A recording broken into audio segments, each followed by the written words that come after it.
In differential pulse code modulation, popularly known as DPCM, the difference sequence obtained by taking the difference of the information source sampled output sequence and its predicted sequence is also known as predictor error sequence.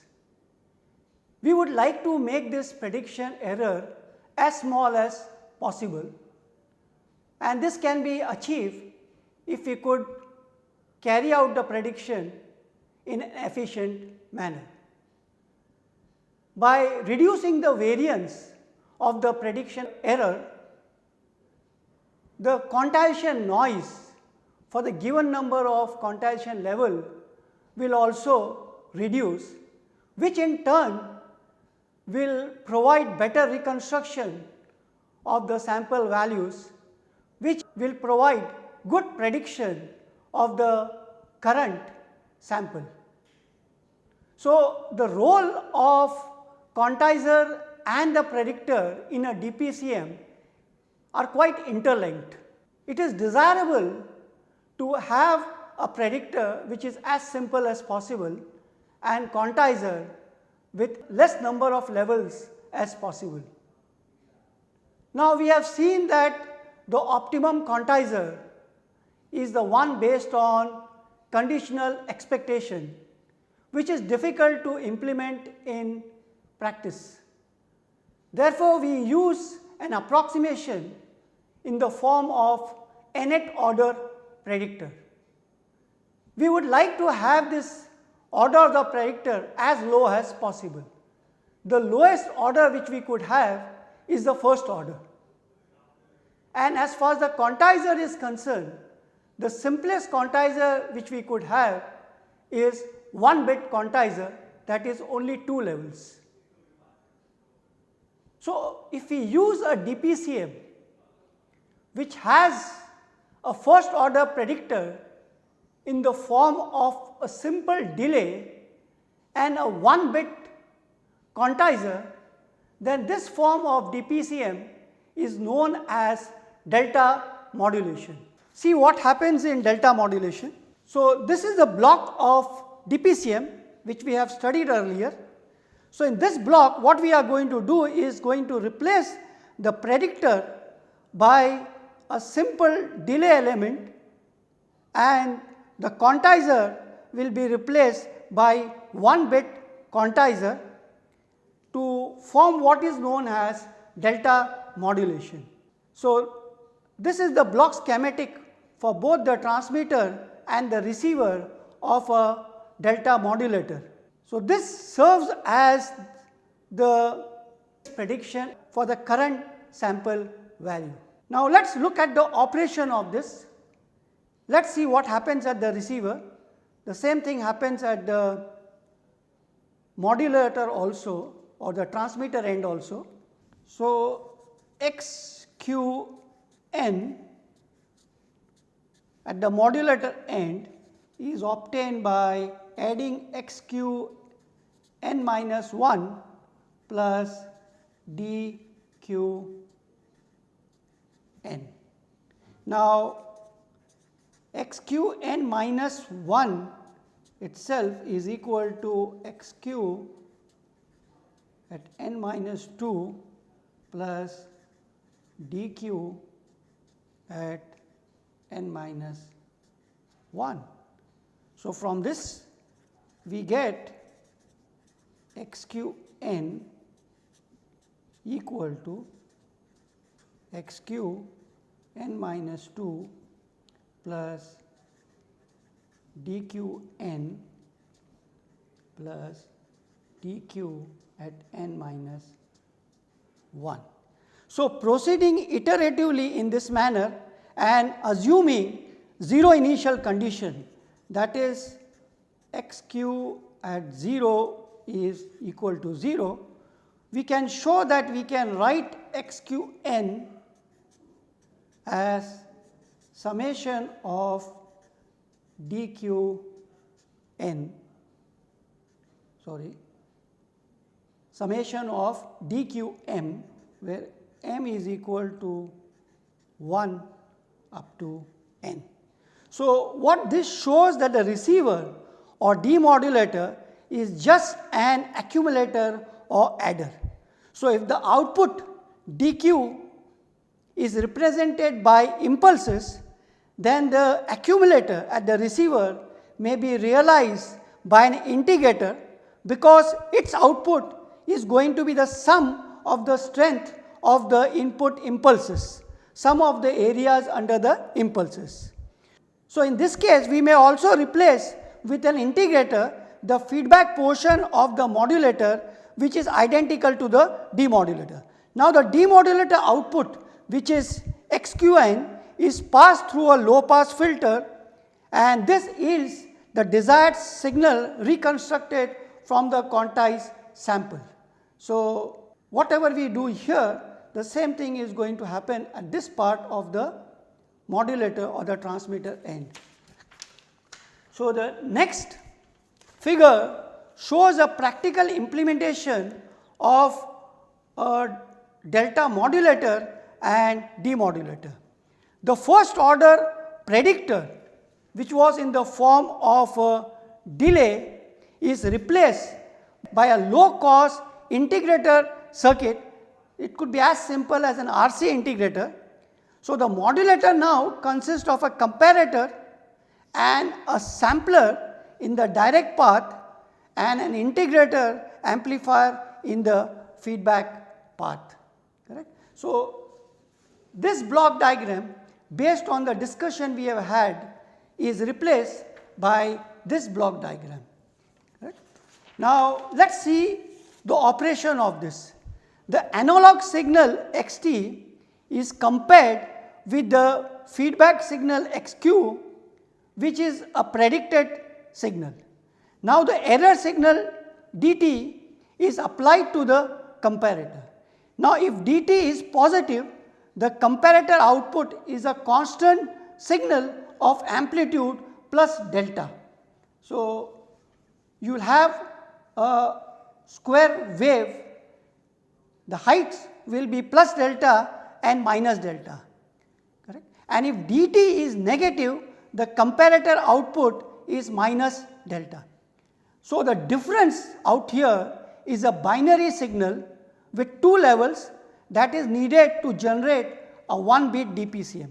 Now, the comparator output is sampled by a sampler at a rate of fs, samples per second. Now, this fs is typically much larger than the Nyquist rate required for sampling the signal xt. So, the sampler produces a train of narrow pulses, which we call it as dqn, with a positive pulse when xt is larger than xqt and a negative pulse when xt is less than xq. So, the pulse train which we get here is the delta modulated pulse train.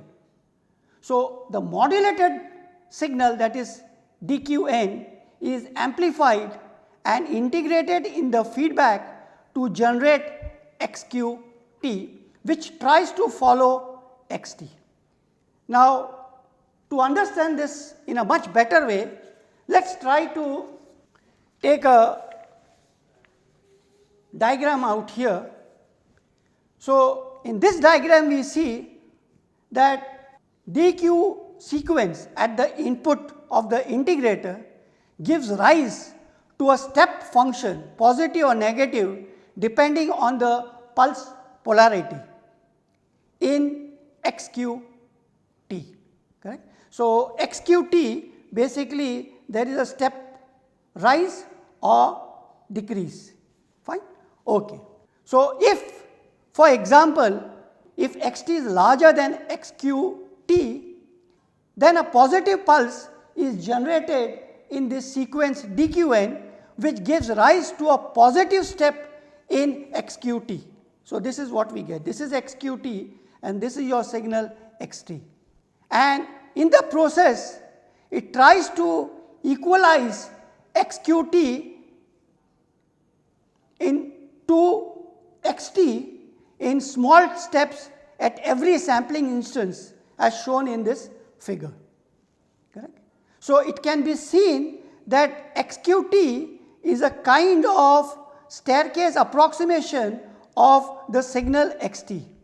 When this xqt is passed through a low pass filter, then the coarseness of this staircase in xqt is eliminated and we get a smoother and better approximation to xt.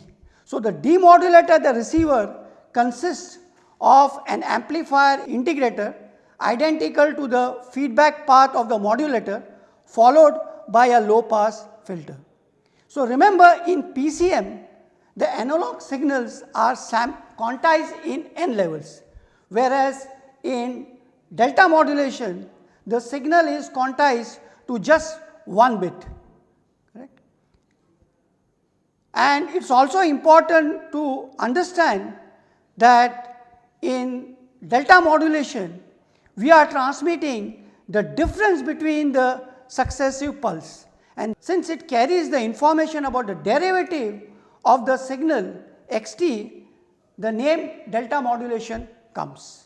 So, in PCM each quantized sample is n bit code word, whereas in delta modulation the information of the difference between successive sample is transmitted by just 1 bit code word. There are two kinds of errors which could occur in delta modulation, and these are known as granular noise and slope overload. So, let me show you this figure out here, a little enlarged figure. What will happen is that when you input xt to the delta modulator, as xqt we start from the 0 value, it will take some time before it catches up the xt. So, in the process you get xqt falls behind xt in this figure out here for sufficient amount of time, and this kind of noise which we get because of the difference between slope between the xt signal and xqt signal is known as slope overload distortion, where this xqt is almost following the signal xt. That kind of noise which we get is known as granular noise. So, here this is depicted. So, these are your DQ sequences in the form of impulses, right? And this is the granular noise when your xqt is following your signal xt. The difference between xqt and xt is smaller than your step size delta, whereas in here basically you see that the error has increased because xqt is not able to follow the signal xt. So, let us try to understand this little in more in depth. First we will talk about what is known as slope overload distortion.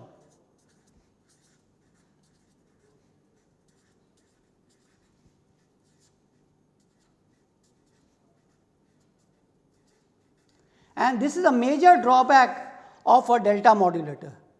So, let us consider a case of a tone signal where my xt is of the form am cos 2 pi fmt.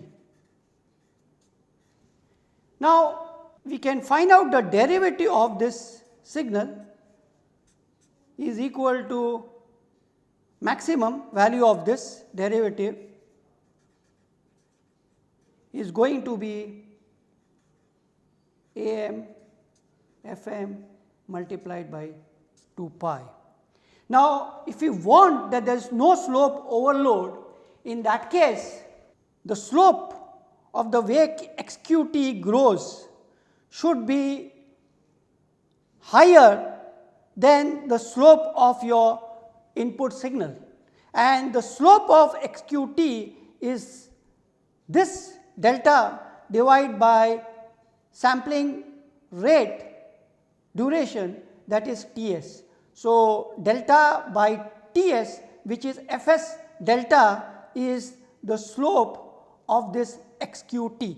That has to be larger than the derivative of xt to avoid slope overload distortion. So, what this implies is that your Fs delta should be larger than this quantity always, and the maximum you can have is 2 pi Fm Am for the tone signal. Right.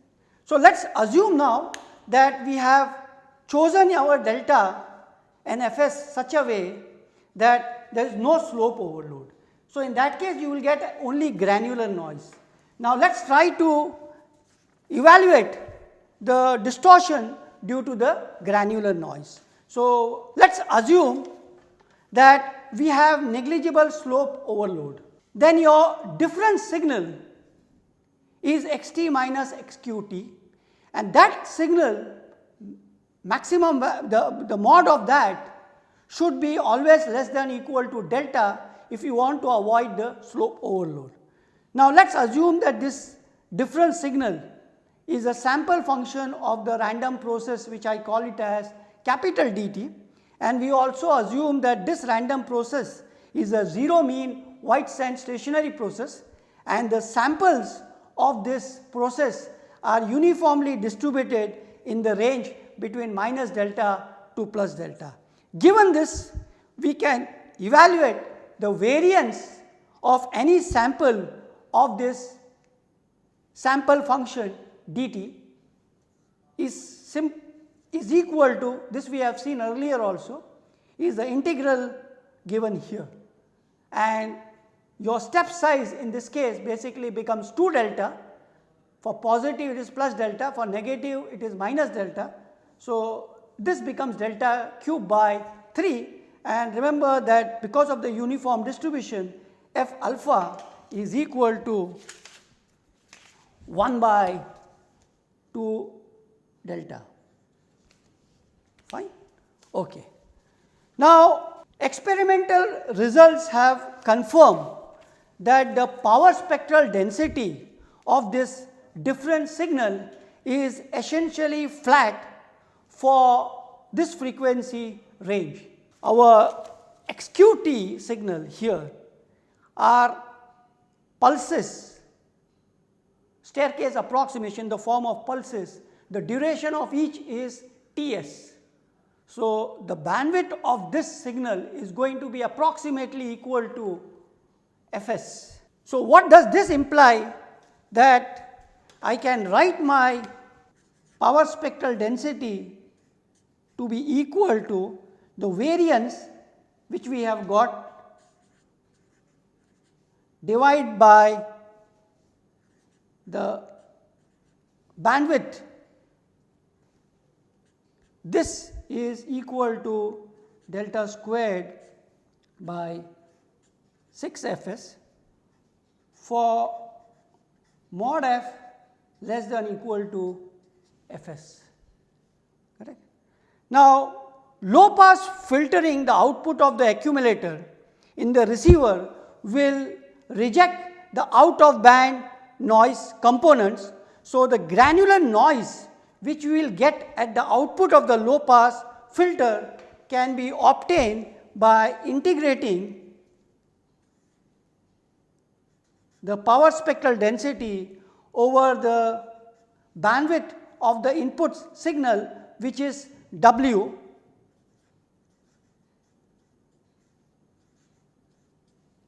so this is equal to W by Fs sigma squared by 3. So, the signal to noise ratio due to the granular noise, which I denote by this notation, is nothing but the signal power divided by the noise power. So, we get this equal to 3 Fs by sigma squared W, where sigma squared x is the power in your input signal, we also assume that input signal is also a zero mean random process. Now, once we know the power spectral density of the input signal, then we can find out the power spectral density of its derivative. Is very simple. A derivative operator is nothing but a linear system whose transfer function is 2 pi f. So, if I have a random process input to the linear system, then the output power spectral density is equal to the input power spectral density multiplied by the magnitude response of the filter squared. So, in this case your HF, that is a filter corresponding to the derivative operator, is 2 pi f. So, this will be equal to 2 pi f squared multiplied by Sxf. So, the mean square signal slope, which I denote by this quantity, can be very easily written as power spectral density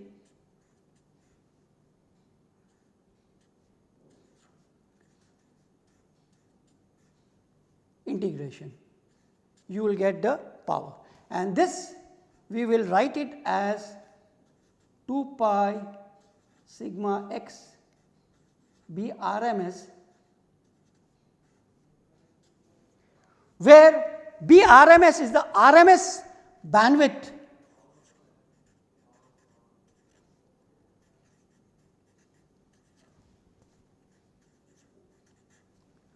of the low pass process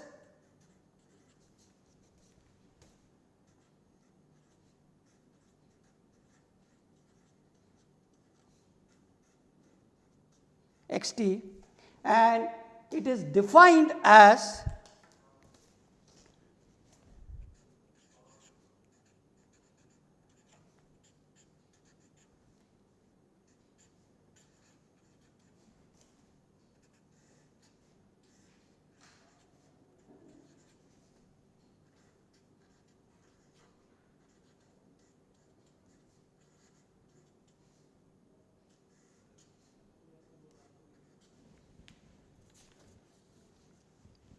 so, with this definition, now we introduce the so called slope loading factor.